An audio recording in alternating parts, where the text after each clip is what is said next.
Class 6-এর সকল ছাত্রছাত্রীদের জানাই আমাদের চ্যানেলে স্বাগত। তোমরা সকলেই আশা করি জানুয়ারি মাসের মডেল অ্যাক্টিভিটি টাস্কের প্রশ্নগুলো স্কুল থেকে পেয়ে গেছো। আজকে অঙ্কের বিষয়টি নিয়ে এই ভিডিওতে আলোচনা করব। সমস্ত অঙ্ক বিস্তারিতভাবে এখানে সমাধান করে দেওয়া হলো। ভিডিওটি মনোযোগ সহকারে দেখতে থাকো। চ্যানেলে নতুন হলে চ্যানেলটিকে অবশ্যই সাবস্ক্রাইব করো। তাহলে চলো আজকের আলোচনা আমরা শুরু করি। 1 নম্বরে বলা হয়েছে ঠিক উত্তরটি বেছে নিয়ে লেখো।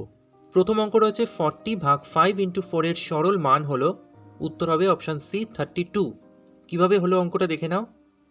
40/5 = 8 হয়, যেহেতু সরলে ভাগের কাজ আগে হয় তাই ভাগ করে আমরা পাচ্ছি 8, তার সাথে 4 ইন্টু করলে আমরা পাচ্ছি 32।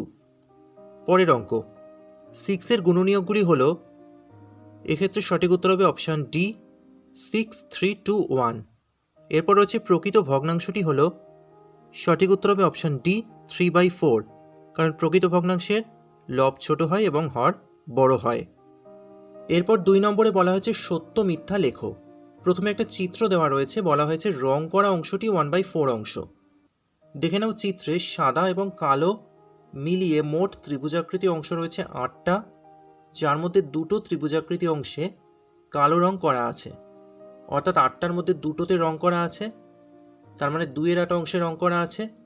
ওটাকে কাটাকাটি করলে আমরা পাবো 1/4 অংশ, অর্থাৎ 1/4 অংশ, তার মানে এটা সত্য।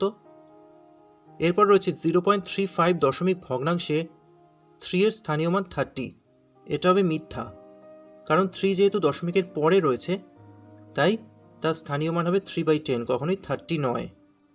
3 নম্বরে বলা হয়েছে সংক্ষিপ্ত উত্তর দাও। প্রথমে রয়েছে মানের ঊর্ধ্ব ক্রমানুসারে লেখো। যে সংখ্যাগুলো দেওয়া রয়েছে সেগুলোকে ছোট থেকে বড় হিসেবে লিখতে হবে। তাহলে তোমরা লিখবে মানের ঊর্ধ্ব ক্রমানুসারে সাজিয়ে পাই, সবচেয়ে ছোট এখানে 1.33, এরপর 2.31, তারপর হচ্ছে 11.3, তারপর হচ্ছে 13.3। এর পরের অঙ্কে রয়েছে 262 সেমিকে মিটারে প্রকাশ করো। সেমিকে মিটারে প্রকাশ করতে গেলে আমাদের 100 দিয়ে ভাগ করতে হয়। তো দেখে নাও অঙ্কটা এখানে আমি করে দিয়েছি। 262 ভাগ 100 মিটার, যেহেতু 100 দিয়ে ভাগ হচ্ছে তাই দুটো সংখ্যার আগে পয়েন্ট হবে, অর্থাৎ 2.62 মিটার। পরের অঙ্কে বলা হয়েছে 8/5 এই ভগ্নাংশটিকে ছবির সাহায্যে দেখাও। 8/5 এটাকে যদি আমরা ভাগ করি তাহলে আমরা কি পাচ্ছি, 1/3/5, সেখান থেকে আমরা পাচ্ছি 1 + 3/5। এবার 1কে আমরা লিখতে পারি 5/5, কারণ 5 আর 5 কেটে গেলেও কিন্তু 1 হয়। এবার দেখো ভগ্নাংশটিকে চিত্রের সাহায্যে দেখানো হলো, পাশে দেখানো হয়েছে। প্রথমে 5টা বক্স, তার মধ্যে 5টাই ভরাট করা, আর দ্বিতীয় অংশে যে 5টা বক্স রয়েছে তার মধ্যে 3টে ভরাট করা। তার মানে 5/5 মানে হচ্ছে 5টার মধ্যে 5টাই ভরাট করা, আর 3/5 মানে হচ্ছে 5টার মধ্যে 3টে বক্স ভরাট করা। অর্থাৎ চিত্রের সাহায্যে যদি দেখাতে বলা হয় তাহলে এভাবেই তোমরা এঁকে দেবে। এরপর 4-এর কয়ের অঙ্কে বলা হয়েছে একটি ইঞ্জিনের সামনের চাকার পরিধি 14 ডেসিমি এবং পিছনের চাকার পরিধি 35 ডেসিমি। কমপক্ষে কত পথ গেলে চাকা দুটি একই সঙ্গে পূর্ণ সংখ্যকবার ঘোরা সম্পূর্ণ করবে। অঙ্কটা দেখে নাও। কমপক্ষে যে দূরত্ব গেলে চাকা দুটি পূর্ণ সংখ্যক বার ঘুরবে সেই দূরত্ব হবে 14 ডেসিমি ও 35 ডেসিমির লসাগু। তাহলে 14 আর 35কে আমরা লসাগু করব। লসাগু করে উত্তর হচ্ছে 70। তাহলে উত্তর আমরা লিখব যে কমপক্ষে 70 ডেসিমি পথ যেতে হবে। পরের অঙ্কে বলা হয়েছে 360 বিঘা জমি 20 দিনে চাষ করতে 4টি ট্রাক্টর লাগে। 1800 বিঘা জমি 10 দিনে চাষ করতে হলে কটি ট্রাক্টর লাগবে নির্ণয় করো। দেখে নাও অঙ্কটা কিভাবে করতে হবে, এখানে আমি করে দিয়েছি। গণিতের ভাষায় সমস্যাটি হলো, 3টে জিনিসের কথা এখানে উল্লেখ করা হয়েছে: জমির পরিমাণ, সময় এবং ট্রাক্টরের সংখ্যা।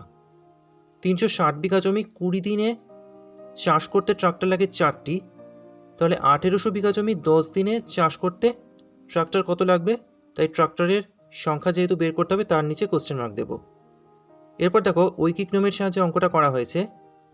360 বিঘা জমি 20 দিনে চাষ করতে ট্রাক্টর লাগে 4টি, 1 বিঘা জমি 20 দিনে চাষ করতে ট্রাক্টর লাগবে কত, 4/360টি, যেহেতু জমির পরিমাণটা কমে গেল।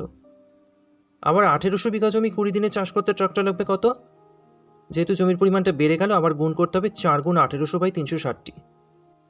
1800 বিঘা জমি একদিনে চাষ করতে ট্রাক্টর লাগে, যেহেতু সময়টা কমে গেল তাই ট্রাক্টর বেশি লাগবে, তাই গুণ হবে, অর্থাৎ আমরা করব 4 গুণ 1800 গুণ 20 বাই 360।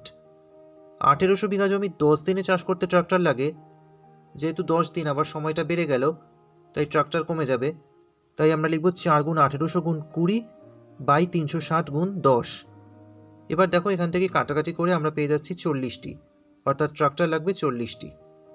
তাহলে অঙ্কের সমস্ত প্রশ্নের উত্তরগুলো তোমরা এই ভিডিওতে পেয়ে গেলে। ভিডিওটা ভালো লাগলে একটা লাইক করে দিও, ভিডিওটি শেয়ার করো। পড়াশোনা সংক্রান্ত এই ধরনের আরও ভিডিও পেতে চ্যানেলটিকে অবশ্যই সাবস্ক্রাইব করো।